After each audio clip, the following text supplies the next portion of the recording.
अगले कंसेप्ट की तरफ चलते हैं, नेक्स्ट कंसेप्ट की तरफ।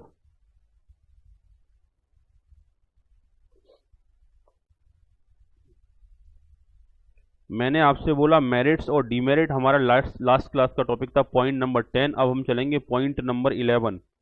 पॉइंट नंबर 11 नेक्स्ट एस्पेक्ट होगा बच्चों हमारा पॉइंट नंबर 11।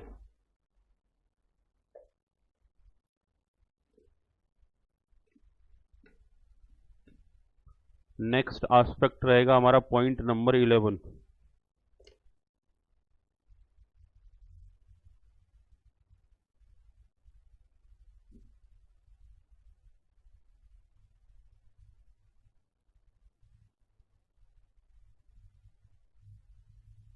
नेक्स्ट एस्पेक्ट रहेगा हमारा point number 11, income tax law. मैंने नहीं बोला बेटा आपसे इनकम टैक्स एक्ट, मैंने क्या वर्ड लिखा है आपको, income tax law. That means अब हम ये समझने का प्रयास करेंगे ये इनकम टैक्स लॉ क्या होता है। हम ये समझने का प्रयास करेंगे कि इनकम टैक्स लॉ क्या होता है और इसमें क्या क्या कवर होता है। सारी की सारी नोटिंग आपको हैंड टू हैंड बनानी है। मैं अगेन आपसे लास्ट क्लास में भी बोला था कि घर पर ऐसा नहीं करना, इधर रफ घर फेयर। जो भी कुछ करना है डायरेक्टली हमने क्या करना है, फेयर ही करना है। नहीं कर, अच्छा ये रफ कर रहे थे क्या बेटा आप? ना बेटा मत करो, कोई बात नहीं, पेज छोड़ दो, एस्टिमेटेड पेज छोड़ दो और उसका फेयर करना चालू करो। देखो लॉजिक मैं आपको बता रहा हूं। आप मुझे ये बताइए, अपनी फेयर रजिस्टर मुझे खोल के दिखाइए, क्या आपने फेयर कर चुके हो? नहीं करा। अभी 4 दिन का काम पेंडिंग हुआ है मात्र, इसको आप मैनेज कर सकते हो संडे वाले दिन बैठ करके। लेकिन यही काम जैसे ही 10 दिन 20 दिन का पेंडिंग हो जाएगा ना, तो फिर आप इसको कभी नहीं, सारी की सारी क्लास में आप नोटिंग सिस्टमेटिकली नहीं बना पाएंगे। पता है इसका क्या रिस्पॉन्स निकलेगा? फिर बाद में आप फोटोकॉपी अरेंज करेंगे। अपनी राइटिंग में रिवीजन करने पर फीलिंग अलग आती है और दूसरे की राइटिंग से रिवीजन करने में फीलिंग अलग रहती है, स्पीड स्लो हो जाती है। टेक्स्ट मैटर से रिवीजन करने में थोड़ा सा स्लो हो जाता है। और दूसरा, दूसरे की राइटिंग में भी लिखा हुआ है, मेरी राइटिंग में रहेगा, आप उससे रिवाइज करेंगे, आपकी स्पीड नहीं बनेगी। अपनी राइटिंग में ही बेहतर स्पीड बनती है। तो जब भी आपको जो क्रक्स नोट कराए जा रहे हैं वो सारे के सारे नोट जरूर करें और डायरेक्ट फेयर करें। थोड़ी राइटिंग ही तो खराब होगी, आपकी राइटिंग कितनी भी खराब हो लेकिन आपको समझ में आएगी। आती है नहीं आती है? मेरी राइटिंग कुछ भी खराब होगी, मैं लिखूंगा, मेरे को समझ में आ जाएगा, दूसरे को समझ में नहीं आएगा। यस या नो? तो अपनी राइटिंग में उसे नोट डाउन जरूर करें, ये गलती कभी ना करें। बार बार देखो मैं जो बात बोल रहा हूँ ना, बस ये फॉलो करनी है आपने। यहाँ यही पर्पज है। देखो जो बच्चा घर बैठा है वो डायरी में नोट कर रहा है, रफ कर रहा है, फेयर कर रहा है, मैं उसे बोल ही सकता हूँ, मैं उसे कंट्रोल में नहीं कर सकता। लेकिन आप मेरे को करते देखोगे, मैं टोकूंगा, मैं आपसे करवाऊंगा। यस या नो? यहाँ पर यही हमारा बेनिफिट रहेगा। तो मैंने आपसे बात करी इनकम टैक्स लॉ की, मैं बात कर रहा हूँ। और इनकम टैक्स लॉ में मैं आपको ये समझाना चाहता हूँ कि इसमें कवर अप क्या क्या होगा। तो नोट करें, it include,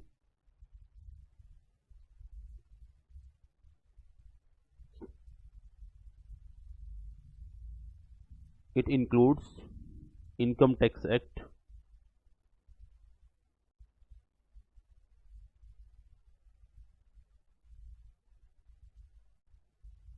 1961, it includes income tax act 1961, income tax rule,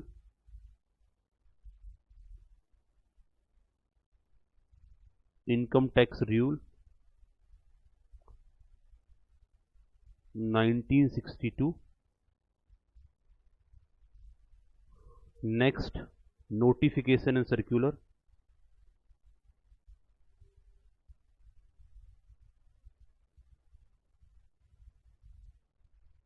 circular issued by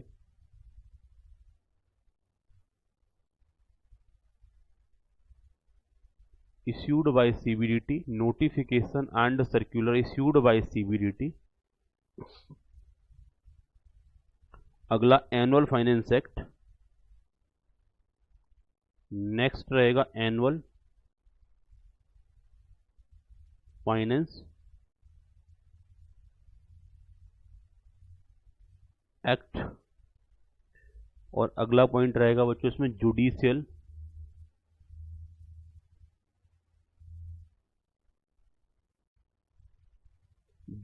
decision, judicial decision of high court and supreme court.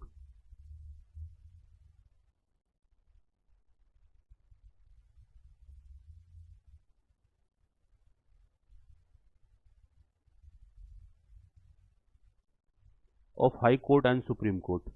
तो जब हम इनकम टैक्स लॉ की बात कर रहे हैं बेटा, तो इनकम टैक्स लॉ में क्या क्या कवर रहेगा, तो मैंने कुछ सर्टेन से पॉइंट आपको इधर नोट करा दिए, जैसे इनकम टैक्स एक्ट कवर रहेगा, इसमें इनकम टैक्स रूल कवर रहेंगे।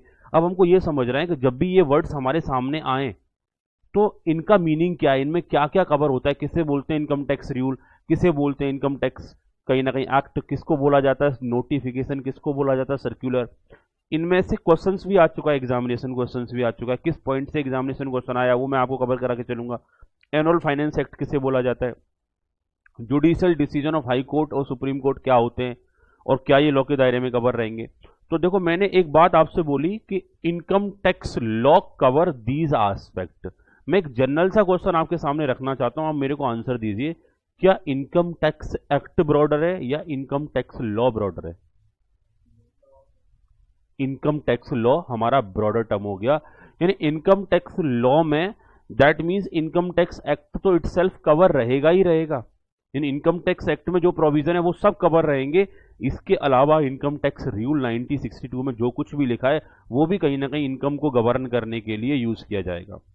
दूसरा, कोई नोटिफिकेशन या सर्क्यूलर, कौन इश्यू करता है नोटिफिकेशन, कौन इश्यू करता है सर्क्यूलर, ये सारी बातें सेपरेटली हम करेंगे। अगर ऐसे कुछ इश्यू किए गए सीबीडीटी के थ्रू तो वो सारे के सारे नोटिफिकेशन और सर्क्यूलर भी इनकम टैक्स लॉ का पार्ट रहेंगे। अगर हम बात करेंगे एनुअल फाइनेंस एक्ट, जिसमें हमारा वेरियस टैक्स रेट होते हैं, each and every financial year के लिए टैक्स रेट चेंज होते हैं, कुछ ना कुछ टैक्स लॉज में बदलाव आ जाता है, तो कहीं ना कहीं वो बदलाव जो कैसे हमें देखने को मिलेगा, क्या रेट चेंज हुआ। जब भी आप देखते हो बजट आता होगा, बजट का एक एसेंशियल कंपोनेंट होता है। जो बच्चे CSEE क्रैक करके आ रहे हैं तो उनको जो एनुअल फाइनेंशियल बजट वाला जो चैप्टर पढ़ा था, तो वहां पर आपको सिखाया गया था कि जब हम फाइनेंस एक्ट लेकर के आते हैं, फाइनेंस बिल लेकर के आते हैं, तो उसमें टैक्स रेट हम कहीं ना कहीं जो चेंज हो रहे होते हैं उन सारे के सारे टैक्स रेट को मेंशन करते हैं, और वो बजट के साथ ही कहीं ना कहीं ये annual finance act, annual finance bill present किया जाता है। बोथ हाउस ऑफ पार्लियामेंट में ये पास होने के बाद ये क्या बन जाता है, एनुअल फाइनेंस एक्ट बन जाता है। तो एनुअल फाइनेंस बिल जो है बजट के साथ प्रेजेंट होता है, उसमें होता क्या है और वो एक्ट कब बनता है, जब वो पास हो जाए और प्रेसिडेंट के सिग्नेचर मिल जाए, ये से नो। तो ये सारा मुद्दा भी कवर करेंगे। हमारे किसी मतलब स्टेट के केस में हाई कोर्ट ने कोई जजमेंट दिया तो उस स्टेट के लिए लॉ बन जाता है, और अगर हम सुप्रीम कोर्ट के जजमेंट की बात करें तो वो कंप्लीट ऑल ओवर इंडिया के लिए वो लॉ बन जाता है। अगर किसी मैटर पर सुप्रीम कोर्ट ने किसी केस के मैटर पर, किसी केस के रेफरेंस पर सुप्रीम कोर्ट का जजमेंट है, तो वो फिर सबको फॉलो करना पड़ता है, इवन तो इनकम टैक्स अथॉरिटीज को भी फॉलो करना पड़ेगा। तो इन्होंने बोला कि जब जब हम टैक्स लॉज की बात करते हैं तो उसमें ये सारे के सारे एस्पेक्ट कवर रहेंगे। इसका मतलब हम ये कह सकते हैं income tax law is a broader aspect और income tax act is a part of income tax law. साथ ही साथ income tax rule is also the part of income tax law, और ये सारे के सारे एस्पेक्ट हमारे इनकम टैक्स लॉ के ही पार्ट रहेंगे। टाइम टाइम पर हम इनको स्टडी करते रहेंगे, लेकिन अभी इनको थोड़ा थोड़ा सा ब्रीफली एक्सप्लेन कर लेते हैं।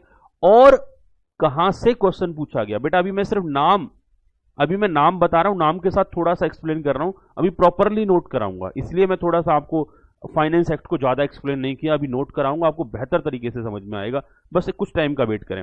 सारे के सारे पॉइंट्स को एक एक करके अब हमको क्या करना है, डिटेल में थोड़ा सा लेकर के चलना है कि ये अल्टीमेट होते क्या है। चलिए सबसे पहले हम बात करेंगे यहां पर पॉइंट टू बी नोटेड के तौर पर, पॉइंट टू बी नोटेड,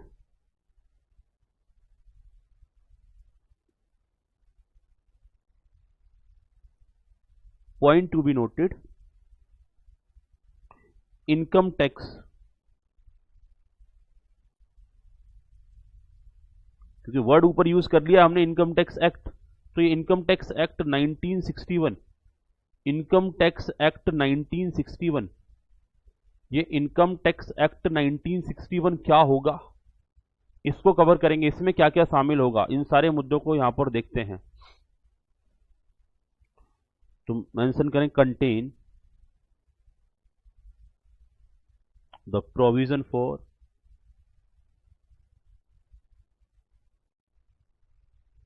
इस एक्ट की बात करेंगे तो इसमें वेरियस प्रोविजंस होंगे, और वो प्रोविजन किस किस के लिए रहेंगे, डिटर्मिनेशन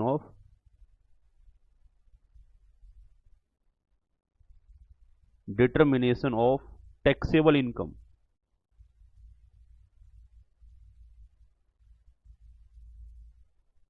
अगला रहेगा डिटर्मिनेशन ऑफ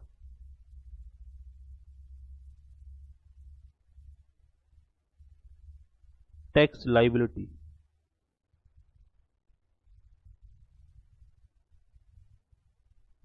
नेक्स्ट रहेगा बच्चों procedure for assessment.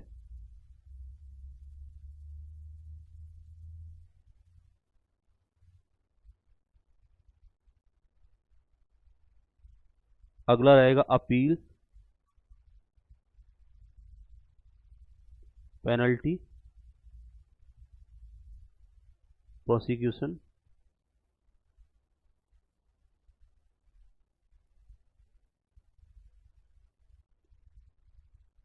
Next point रहेगा power duties of income tax authorities.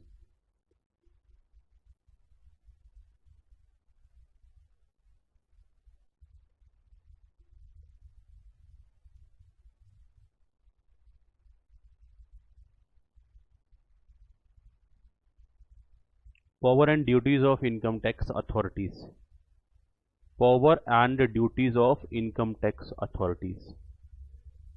तो इनकम टैक्स एक्ट में कौन कौन से बेसिक एस्पेक्ट्स को हम पढ़ते हैं, कौन कौन से प्रोविजन किस रेफरेंस में प्रोविजन दे रखे हैं, वो कुछ की पॉइंट्स हमने यहां पर नोट डाउन करे। हालांकि इनकम टैक्स एक्ट के बारे में काफी सारा डिटेल में हम इधर पढ़ने वाले हैं, काफी सारा डिटेल में हम इधर कवर करने वाले हैं। तो हम यहां पर बात कर रहे हैं बच्चों डिटर्मिनेशन ऑफ टैक्सेबल इनकम, यानी कि इनकम टैक्स एक्ट की जब बात करेंगे तो टैक्सेबल इनकम यानी कि अगर हमको किसी इनकम को जो कि टैक्सेबल है, कई बार हम बात इनकम टैक्स जब मैं आपको पढ़ाऊंगा तो मैं आपको बोलूंगा कि बेटा ये जो इनकम है ये टैक्सेबल है, ये इनकम है ये नॉन टैक्सेबल है, इस पर टैक्स नहीं लगेगा, इस पर टैक्स लगेगा।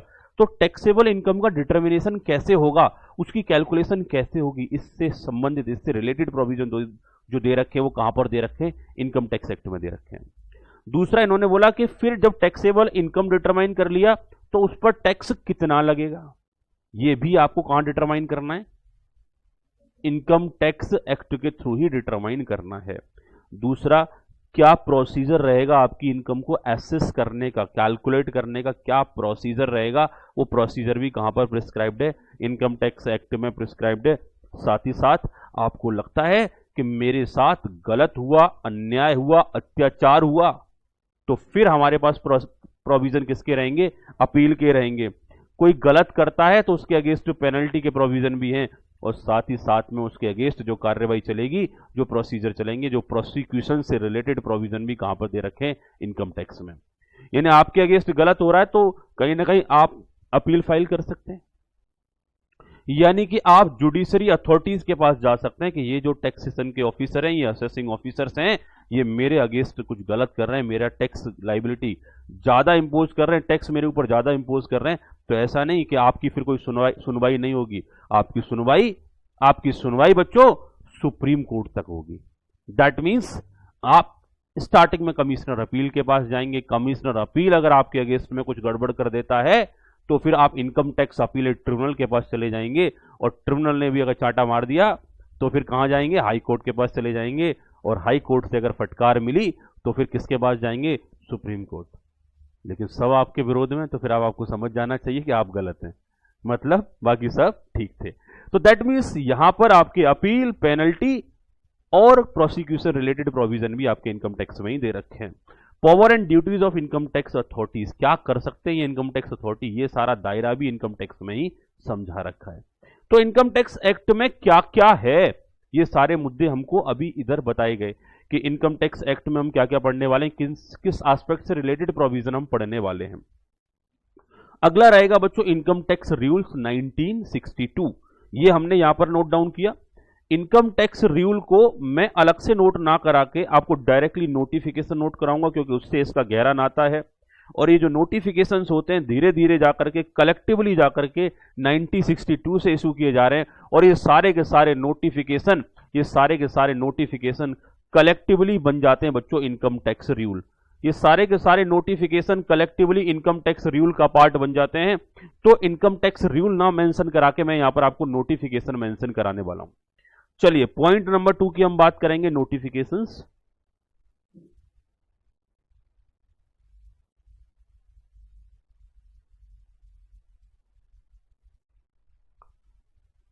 द सीबीडीटी इश्यू, सीबीडीटी का फुल फॉर्म रहेगा बच्चों central board for direct taxes. Popularly इसे सीबीडीटी बोला जाता है। CBDT issue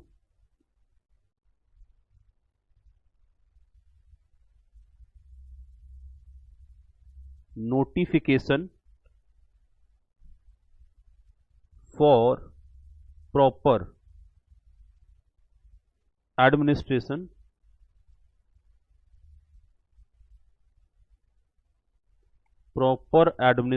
of income tax.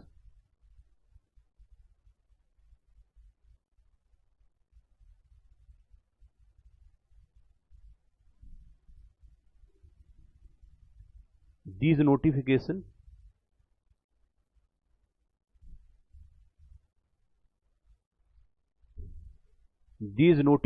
become rule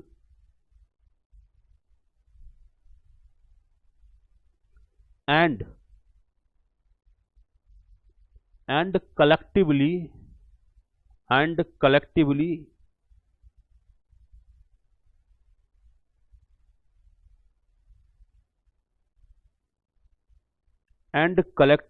called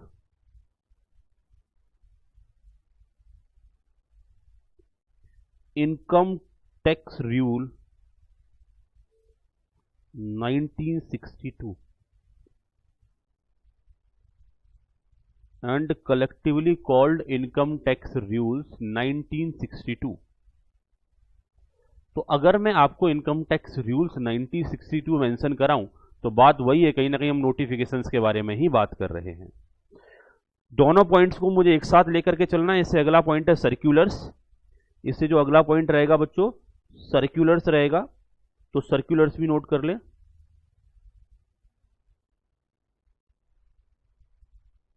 comparison के साथ दोनों को डिस्कस करेंगे। These are also issued bye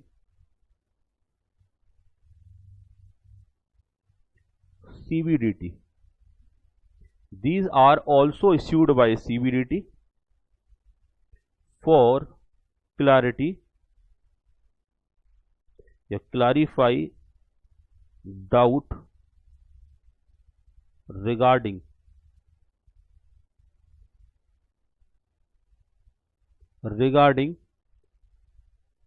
the scope and meaning of provisions।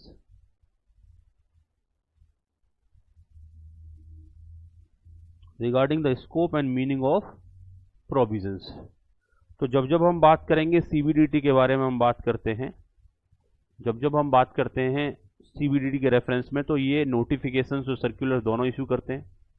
और सर्कुलर्स में हमने बात करी कि सर्कुलर्स बेसिकली स्कोप और मीनिंग बताते हैं वेरियस प्रोविजंस का। अगले मुद्दे की तरफ चलते हैं। These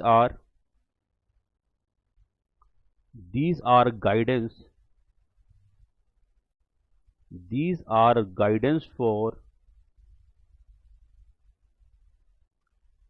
income tax officer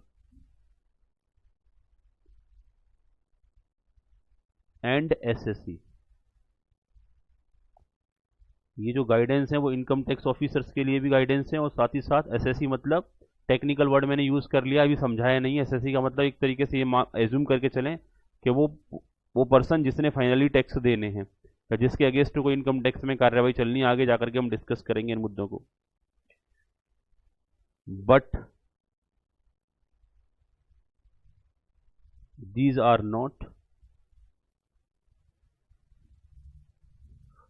are not binding, but these are not binding on SSC,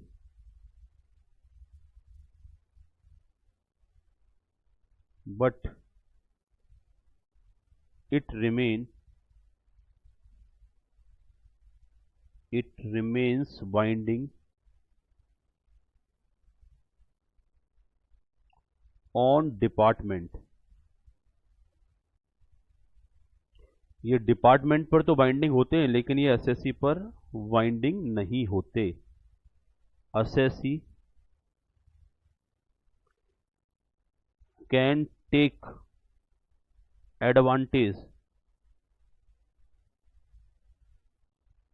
of these circulars. तो हमारा जो एसएससी होगा इन सर्क्यूलर्स का एडवांटेज तो ले सकता है, बट अगर उसे लगता है ये सर्क्यूलर्स उसके फेवर में नहीं है तो वो चाहे तो इनको चैलेंज भी कर सकता है। यस या नो? चलिए बेटा, तो नोटिफिकेशंस एंड सर्क्यूलर्स दोनों के दोनों किसके थ्रू कहीं ना कहीं इशू किए जाते हैं? सीबीडीटी के थ्रू। अब बच्चे कह रहे हैं सर इनकी जरूरत क्यों है? आपको सबसे पहले हम बात कर रहे हैं इनकम टैक्स में कुछ चीजें पढ़ रहे हैं, तो आपने नोटिफिकेशन और सर्कुलर इशू करने की बात कर रहे हो, तो ये नोटिफिकेशन और सर्कुलर की जरूरत क्यों? एक एग्जांपल मैं आपको दे रहा हूं। जो हमारे पर्सन्स होते हैं, सीबीडीटी की हम बात कर रहे हैं बेटा, central board for direct taxes. मैंने बोला central board for direct taxes का फुल फॉर्म होता है। तो मेरा जो मैं आपको जो एसेंस बताना चाहता हूं कि नोटिफिकेशन सर्कुलर क्यों इशू करना पड़ता है जब हमारा इनकम टैक्स एक्ट बना हुआ है, तो एक्ट में सारी बातें मेंशन होती हैं, तो बाद में अलग से क्या जरूरत पड़ी इनकी? समस्या को समझने का प्रयास करें। जैसे पुलिस डिपार्टमेंट से बोला गया कि कोई अपराधी है तो आप उसे पकड़ के लाओ। यस या नो? अब बेटा किसी को पकड़ के कैसे ला सकते हैं? उंगली पकड़ के भी ला सकते हैं, ऐसे हाथ से पकड़ के भी ला सकते हैं, कान से पकड़ के भी ला सकते हैं, उसके हाथ में धागा बांध करके धागा भी पकड़ के ला सकते हैं कि कच्चे धागे की ताकत देखो। ये कहते हैं ना कि कच्चे धागों की ताकत ये होती है कि बड़ी से बड़ी रिलेशनशिप को बांध देती है। उन्होंने कहा तू चोर मैं सिपाही, दोनों की रिलेशनशिप बन जाती है और ये कच्चे धागे की डोर से हम इसे खींच के ले जाएंगे। यस या नो? मेरा लॉजिक समझने का प्रयास करना। मैं पॉइंट क्या डालने की बात कर रहा हूं आपके माइंड में कि पुलिस वाला एक अपराधी को किसी भी तरीके से पकड़ के भी लेके जा सकता है, और ऐसा भी पकड़ सकता है कि पैर में रस्सी बांधी और अपनी जीप से बांध लिया पुराने टाइम की हिंदी मूवीज की तरह, और अपराधी को सड़क पे खींचे खींचे ले जा रहा है। ऐसा भी तो जा सकता है। यस या नो? वो भी तो तरीका पकड़ के ले जाने का ही है, तरीका अलग हो सकता है लेकिन बात तो काम तो वही हो रहा है। लेकिन जो सबसे लास्ट वाला केस बताया ये ह्यूमन राइट्स के अगेंस्ट है। आप किसी भी इंसान के साथ ऐसा व्यवहार नहीं कर सकते जब तक आपने उसको एक तरीके से डीम्ड अपराधी समझ के पकड़ा है ना। कोर्ट ने सजा तो नहीं सुनाई ना, कोर्ट जो सजा सुनाएगा वो मान्य है। कोर्ट भी सजा ऐसी नहीं सुनाता। इंडिया की हम बेसिकली बात करें कि जीप से बांधो और घुमा दो सारे के सारे सिटी में, ऐसा सजा कभी सुनाया जाता है? यानी कि सजा भी सुनाई जाती है तो कुछ हमारे उम्र कैद के प्रावधान है, या ज्यादा ही कोई जघन्य अपराध है तो फांसी दे दो इसको, लेकिन ऐसा नहीं कि उसे परेशान करते हो, तड़पाने वाली सजा नहीं दी जाती इधर। ये से नो? तो मैंने आपसे बात किया कि जब जब हम बात करते हैं पुलिस डिपार्टमेंट किसी अपराधी को कैसे पकड़ेगा, इसके रिगार्ड में कोई प्रोविजन, कोई गाइडेंस होनी चाहिए। तो ये गाइडेंस कहीं ना कहीं किसका देने का पर्पज रहेगा? गाइडेंस यहां पर ऐसा रहेगा कि आप जब भी किसी अपराधी को पकड़ें तो उसमें हथकड़ी लगा लो, क्योंकि बाद, और उसे जीप से बांध लो, उसी जीप में अंदर बिठा लो, क्योंकि बाद में आप ये एक्सक्यूज नहीं देंगे कि हाथ से पकड़ रखा था भाग गया। यानी पकड़ लिया तो फिर क्यों भागा? और अगर आपने नॉर्म्स फॉलो करे थे, ऐसा कौन सा इंसान है जो हथकड़ी तोड़ के भाग जाएगा? हथकड़ी लगाई या नहीं लगाई? तो गाइडेंस देनी पड़ती जिससे बाद में एक्सक्यूज ना मिले कि ऐसा हो गया वैसा हो गया। तो जैसे ही हम बात करें, जैसे हम नॉर्मली अगर हम क्राइम के केस में जैसे पुलिस डिपार्टमेंट के लिए वेरियस गाइडलाइंस होती हैं, same way income tax authorities tax collection के रिगार्ड में भी गाइडलाइंस टाइम टाइम पर इशू करते हैं कि ऐसे कलेक्ट करना है, वैसे कलेक्ट करना है, ये काम करना है, वो काम करना है। तो वो गाइडेंस किसके लिए होती हैं? वो गाइडेंस उनके खुद के डिपार्टमेंटल ऑफिसर्स के लिए होती है कि आपने काम ऐसे करना है। और वही गाइडेंस को हम बेसिकली यहां पर टेक्निकल नाम दे रहे हैं नोटिफिकेशन। क्या नाम दे रहे हैं बच्चों? नोटिफिकेशन। तो अगर पुलिस के जो ऑफिसर्स हैं उनको जो गाइडेंस मिला है उनके डिपार्टमेंट की तरफ से, उनको फॉलो करना होगा या नहीं करना होगा? ये बताइए। जाहिर सी बात है, जो इंस्ट्रक्शन दिया जा रहा है वो फॉलो करना पड़ेगा। भाई फोर्स में सबसे बड़ा डिसिप्लिन तो यही होता है कि जो ऑर्डर मिला वो आपने फॉलो करना पड़ेगा। सेम वे तो यहाँ के जो डिपार्टमेंटल ऑफिसर्स होंगे, अगर उनको कुछ गाइडेंस दिया जाएगा वो फॉलो करेंगे या नहीं करेंगे? लॉजिकली नोटिफिकेशन 100% उन्हें फॉलो करना पड़ेगा। तो नोटिफिकेशन की अगर हम बात करें तो CBDT central board for direct taxes board यहां पर आपके लिए नोटिफिकेशन इशू कर रहा है। किस लिए कर रहा है? कि इनकम टैक्स का प्रॉपर एडमिनिस्ट्रेशन हो पाए। यस या नो? इनकम टैक्स का टैक्स कलेक्ट कौन करेगा, कहां जमा कराएगा, किस अथॉरिटी का क्या राइट होगा, तो प्रॉपर एडमिनिस्ट्रेशन हो पाए, इस रेफरेंस में सीबीडीटी क्या दे रहा है? Notification of income tax, these notification become rules, और ये फिर रूल्स बन जाते हैं। रूल का मतलब सबको फॉलो करना पड़ेगा, यस या no, and collectively called income tax rules 1962। मुद्दे को समझने का प्रयास करना। 1961 में एक्ट बना, 1962 से ये रूल्स वाला कंसेप्ट चलना चालू हो गया। जैसे जैसे समस्या आती है उस समस्या के लिए सीबीडीटी क्या कर देता है, नोटिफिकेशन इश्यू कर देता है कि आगे से ये काम ऐसे होगा, फिर समस्या नहीं आएगी। और वो नोटिफिकेशन धीरे धीरे मिलती रहती है, तो उनको हमने सबको कलेक्ट करते जा रहे हैं और सबको एक साथ हमने रख लिया एक बुक्स फॉर्मेट में, एक कहीं ना कहीं उसे कंटेंट फॉर्मेट में। अगर एक साथ हम बोल करके चलते हैं तो फिर उन्हें क्या बोला जाता है, इनकम टैक्स रूल्स 1962। बात क्लियर समझ में आ रही है बेटा? कि अगर आपसे कोई बोलेगा इनकम टैक्स एक्ट और इनकम टैक्स रूल में क्या डिफरेंस है, तो आप क्या बताओगे? कि देखो इनकम टैक्स एक्ट में तो वेरियस प्रोविजंस होते हैं जहां इनकम डिटरमाइन करते हैं, जहां हम टैक्स डिटरमाइन करते हैं, जहां पर और भी बड़े सारे rights and duties income tax authorities के होते हैं, अपील वगैरह कैसे करनी है वो सारे प्रोविजन होते हैं। बट रूल्स की बात करते हैं तो एक बेटर एडमिनिस्ट्रेशन के लिए टाइम टाइम पर सीबीडीटी क्या करता है, नोटिफिकेशन इश्यू करता है। उन सारी नोटिफिकेशंस को कलेक्टिवली इनकम टैक्स रूल्स के नाम से जाना जाता है। यस या नो? इतना बता पाना आपके लिए कोई मुश्किल काम रहेगा?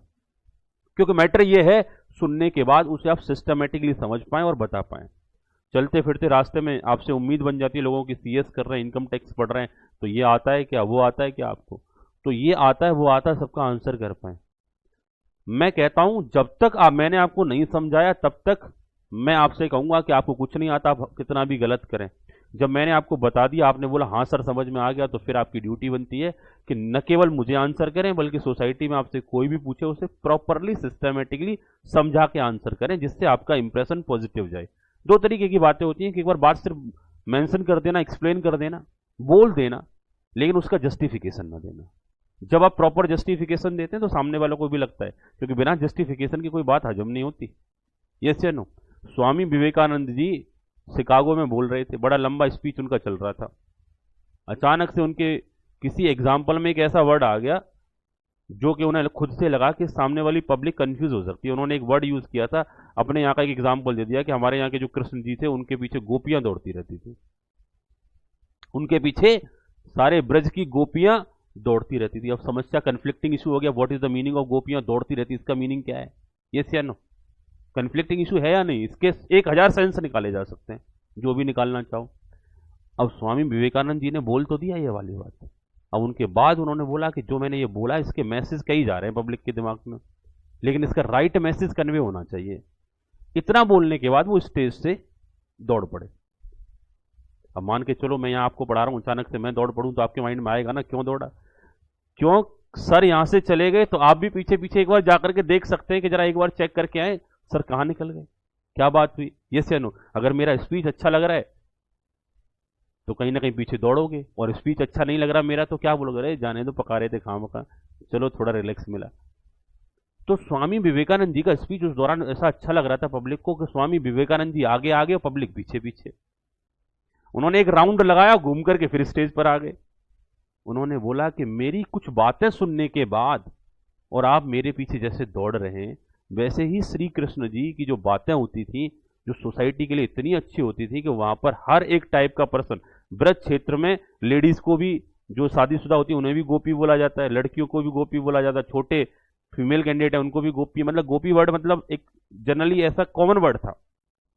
उन्होंने बोला मेरी कुछ घंटों के लिए मेरी बातें आपने सुनी तो दुनिया दौड़ रही है, तो उनकी बातें तो कितनी अच्छी होती थी, तो उनको फॉलो इंसान क्यों नहीं करेंगे। जैसे आज के टाइम पर फॉलो वर्ड यूज किया जाता है, पुराने टाइम पर दौड़ना वर्ड यूज कर लिया जाया करता था। तो वर्डिंग्स हम क्या यूज कर रहे हैं, उसका मीनिंग सामने वाला उसी सेंस में ले रहा है या नहीं ले रहा है, ये मैटर करता है।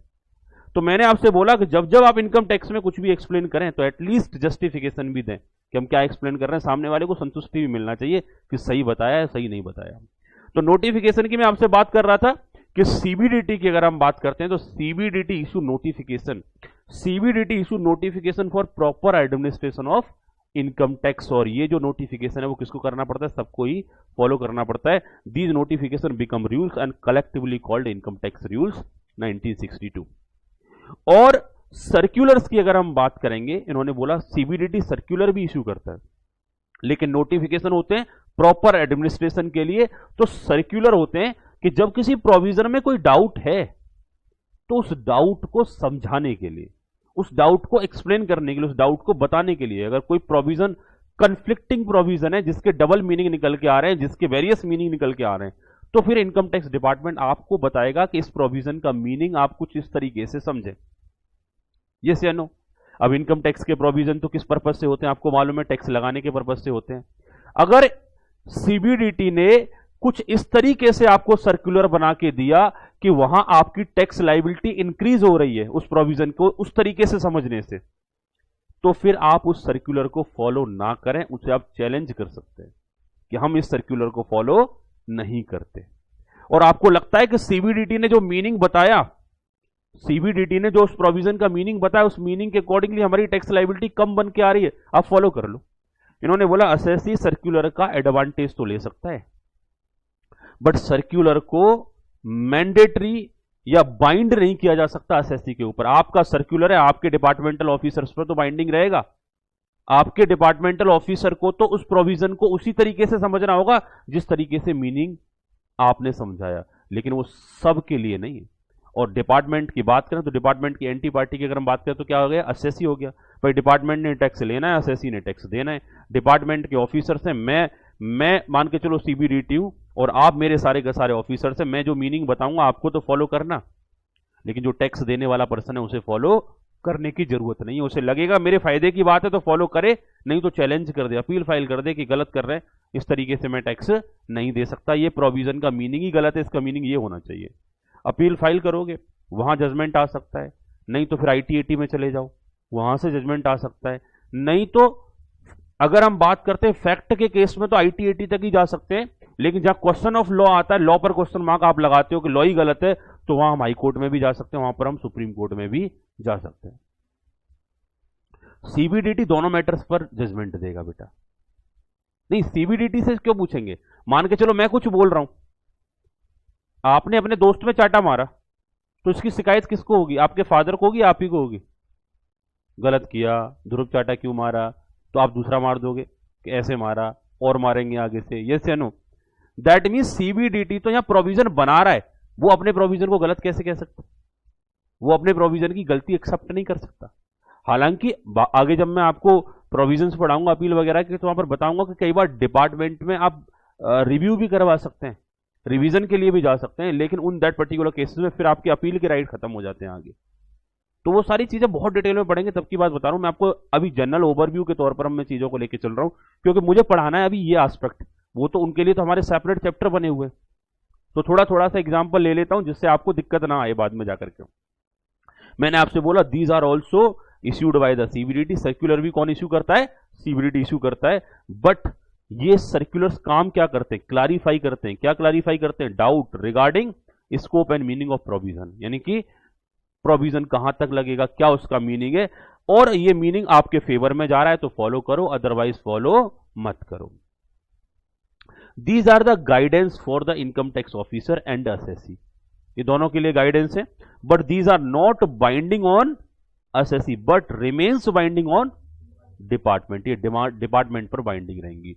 तो ये जो पॉइंट है, इस पॉइंट से एग्जामिनेशन में कई बार क्वेश्चन आया है कि सर्कुलर्स की अगर हम बात करें, सर्कुलर हमारे असेसी पर बाइंडिंग होते हैं या डिपार्टमेंट पर बाइंडिंग होते हैं या दोनों पर बाइंडिंग होते हैं या नन ऑफ दीज। तो आप किस पर टिक लगाओगे? डिपार्टमेंट, ओनली डिपार्टमेंट पर ये बाइंडिंग होते हैं।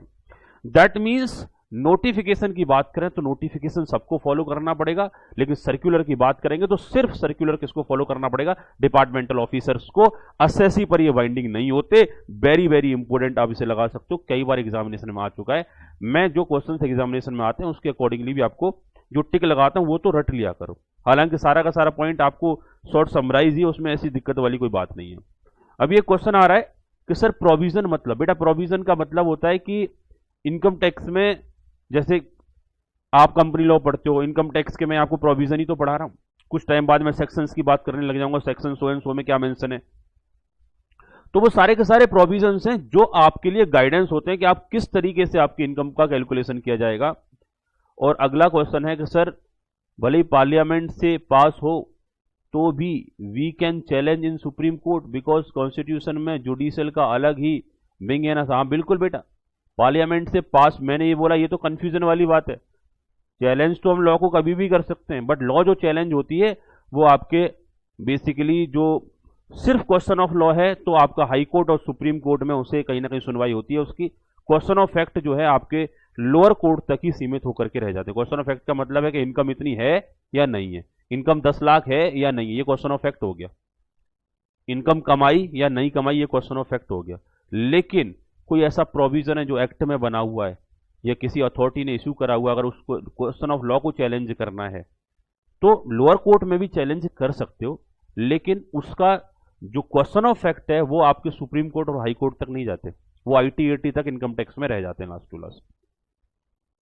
तो मैंने आपको बोला कि चैलेंज तो बेटा हमेशा किया जाता है और कहीं ना कहीं हमको अपील का राइट तो अवेलेबल होता है, चाहे वो कहीं पर भी हो, इसके लिए परेशान होने की जरूरत नहीं। मुझे ऐसा लग रहा है ये आपका क्वेश्चन कम था, आप बता ज्यादा रहे थे कि सर ऐसा भी होता है एडिशनली, तो मैं आपको कंफर्म करता हूं, हाँ बेटा प्रोविजन कोई भी हो, चाहे पार्लियामेंट नहीं बनाया, उसे चैलेंज किया जा सकता है। जहां भी आपको लगेगा ये इनजस्टिस है, हमारे साथ गलत हो रहा है, तो आप उसे हाई कोर्ट तक लेकर के जा सकते हैं, उसके बाद आप उसे सुप्रीम कोर्ट तक लेके जा सकते हैं, और इन दैट पर्टिकुलर केस कोर्ट बेहतर जजमेंट आपको कहीं ना कहीं प्रोवाइड कर देगा कि ये सही है या फिर गलत है। जैसे कुछ टाइम पहले मैं आपको याद दिला दूं, एक बार इंडिया में OBC बिल जो है, जो आरक्षण बिल था, वो पास किया गया था। एक बार SC ST में भी अमेंडमेंट किया गया था, और एक बार OBC बिल जो पास किया गया था उसमें कुछ सर्टेन सी कम्युनिटीज को बेनिफिट दिया गया था, लेकिन बाद में जाकर के उसे रिजेक्ट कर दिया गया था सुप्रीम कोर्ट की तरफ से कि ये जो आपने चेंज लेकर के आए ये एक्सेप्टेबल नहीं है। मान के चलो कोई सवर्ण जाति है, सवर्ण जाति को जो कि स्टार्टिंग से जो जनरल कैटेगरी में आती है, और आप उसे SC की कैटेगरी में डालना चाहें या ST की कैटेगरी में डालना चाहें या फिर OBC की कैटेगरी में डालना चाहें, तो वो एक तरीके से गलत है, क्योंकि आप किसी के राइट को छीन रहे हो। भाई कैटेगरी क्यों बना रखी है?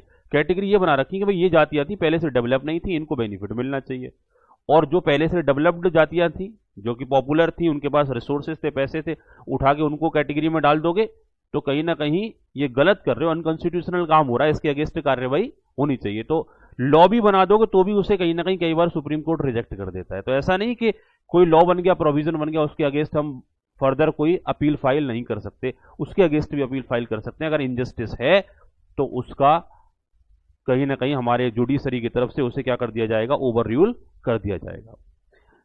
तो मैंने आपको जो नोटिफिकेशन और सर्कुलर समझाए, जल्दी से मुझे बताइए क्या इसमें किसी बच्चे को कोई डाउट आ रहा है या सारा का सारा समझ में आ गया? लास्ट पॉइंट बस बेटा इतना था, assessee can take advantage of these circular, मतलब बेनिफिट है तो फॉलो करो और बेनिफिट नहीं है लगता तो चैलेंज कर दो। बेनिफिट है तो फॉलो करो और बेनिफिट नहीं लगता तो चैलेंज कर दो। तो सर्कुलर्स की बात बस सिर्फ इतना था बच्चों कि जब जब सर्कुलर की बात करते हैं तो सर्कुलर हमारे बाइंडिंग नहीं होते, असेसी के ऊपर, डिपार्टमेंटल ऑफिसर्स के ऊपर बाइंडिंग होते हैं, दैट्स इट। और नोटिफिकेशन की बात करेंगे तो दोनों असेसी और डिपार्टमेंट दोनों के ऊपर बाइंडिंग रहेंगे। बताइए इसमें कोई समस्या किसी बच्चे को? आई थिंक आप सबको समझ में आ रहा होगा। और अगले मुद्दे की तरफ बढ़ते हैं, पॉइंट नंबर 3। तो मैंने आपको बोला था कि इनकम टैक्स लॉ की अगर हम बात करें तो इनकम टैक्स लॉ में इनकम टैक्स एक्ट कवर हो जाता है, ये हमने शामिल कर लिया, हमने ये डिस्कस कर लिया। इनकम टैक्स रूल कवर हो जाते हैं, और रूल क्या होते हैं ये भी हमने कहीं ना कहीं सीख लिया। आगे हमने नोटिफिकेशन और सर्कुलर को अलग से डिस्कस कर लिया, अलग हेड बना करके। अगला मुद्दा रहेगा हमारा annual finance act. Annual finance act क्या होगा? एनुअल फाइनेंस एक्ट क्या होगा? हाँ बेटा, असेसी का मतलब ना असेसी नहीं है बेटा, असेसी का मतलब है जो पर्सन जिसने टैक्स देना। आगे डेफिनेशन पढ़ाऊंगा, असेसी का मतलब डीप में पढ़ाऊंगा। असेसी का मतलब ये मान के चलो जिसने टैक्स देना है, ये तो टैक्स लेने वाले पर्सन है बेटा जिनका आप नाम मेंशन कर रहे हो, ठीक है। चलिए, असेसी का मतलब रहेगा जिस पर्सन ने टैक्स देना है। तो जो पर्सन टैक्स देगा, जो पर्सन टैक्स देगा, जिस पर्सन के अगेंस्ट कहीं ना कहीं हम प्रोसीडिंग चलाने वाले हैं, वो असेसी होता है। इनकम टैक्स अथॉरिटीज की बात नहीं कर रहा हूं बेटा मैं। चलिए बच्चों, point number 4, annual finance act. Point number 4, annual finance act.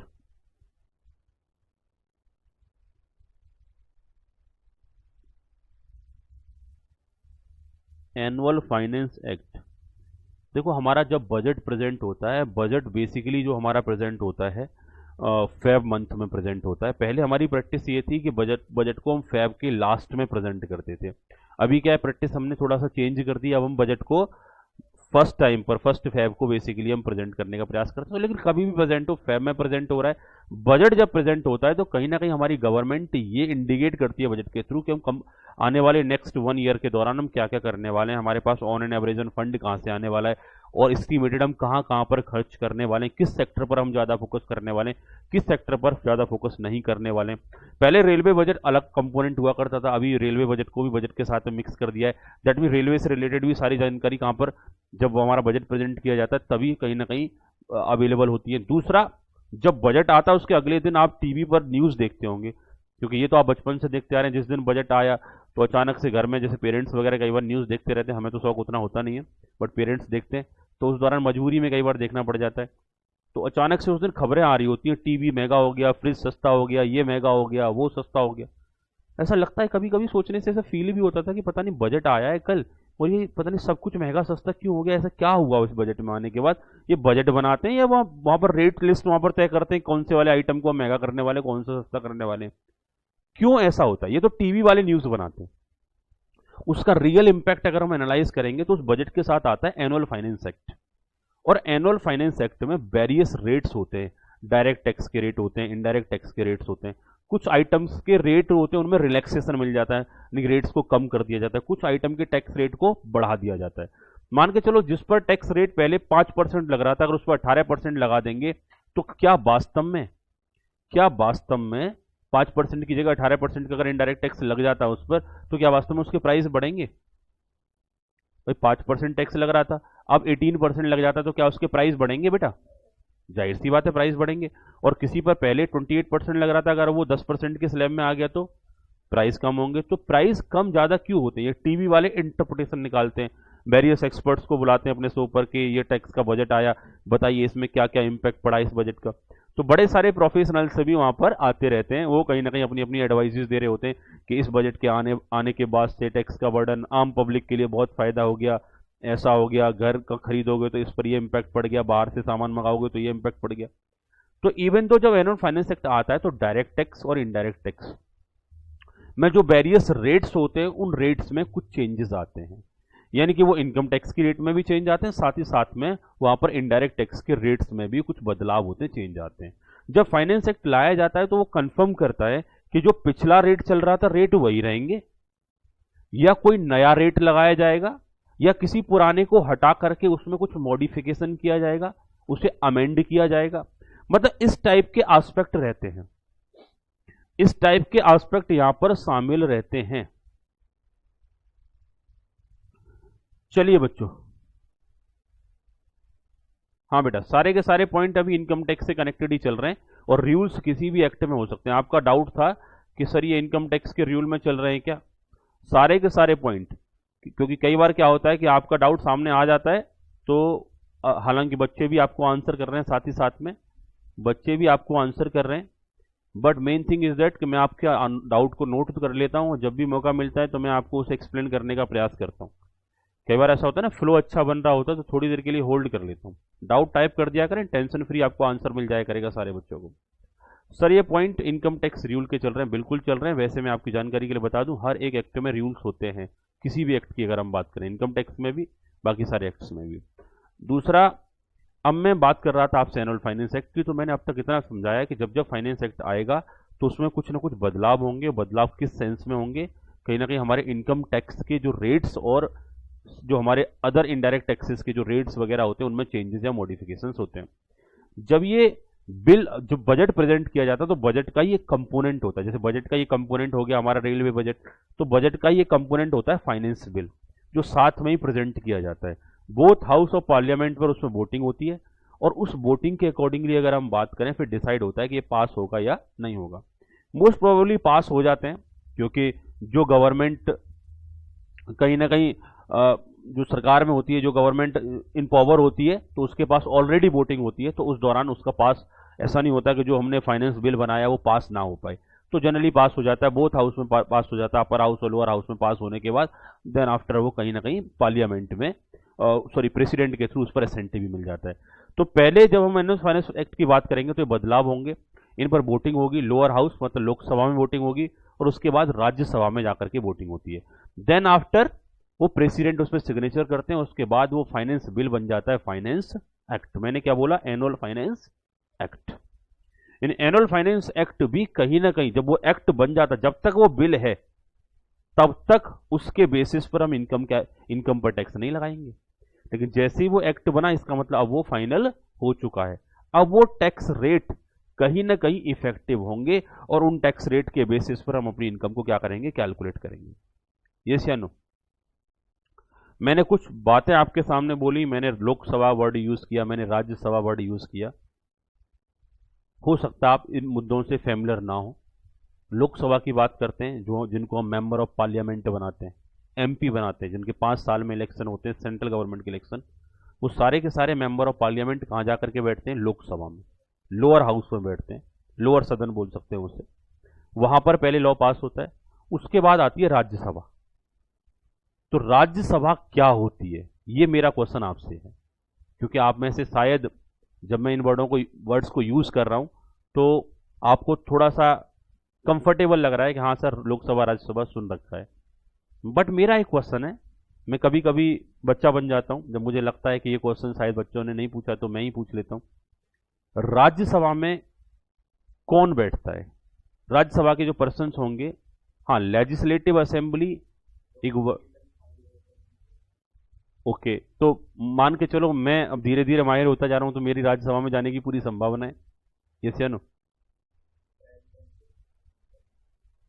ऐसा कुछ और बताओ बेटा। देखो बी फ्रेंकली, जब आप क्लास में बैठे हो तो मैं उम्मीद करता हूं, इधर से एक आंसर आ गया sir MLA member of legislative assembly, ठीक है। इधर से एक आंसर आया, वो तो हम लास्ट में जज करेंगे क्या सही क्या गलत। और इधर से कहीं ना कहीं बच्चे का कहना है कि सर प्रेसिडेंट सेलेक्ट कर लेते, इस टाइप की एक क्वेश्चन आ रहा है। और बताओ बेटा किसी को कोई आंसर और बोलो। और बेटा इधर भी सारे के सारे बच्चे, दिल्ली मुंबई आगरा वाले बच्चे, कश्मीर से लेके कन्याकुमारी वाले बच्चे, सारे के सारे बच्चे आंसर करते रहे। हाँ जी बच्चों, और किसी का कोई आंसर? राज्यसभा के बारे में थोड़ा सा मैं जानना चाहता हूँ। राज्यसभा में अपर हाउस में कौन बैठता है? अपर हाउस में जो फाइनली डिसीजन लेते हैं, जो अपर हाउस के जो मेंबर्स होते हैं, वो कहां से आते हैं? कुछ आइडिया है?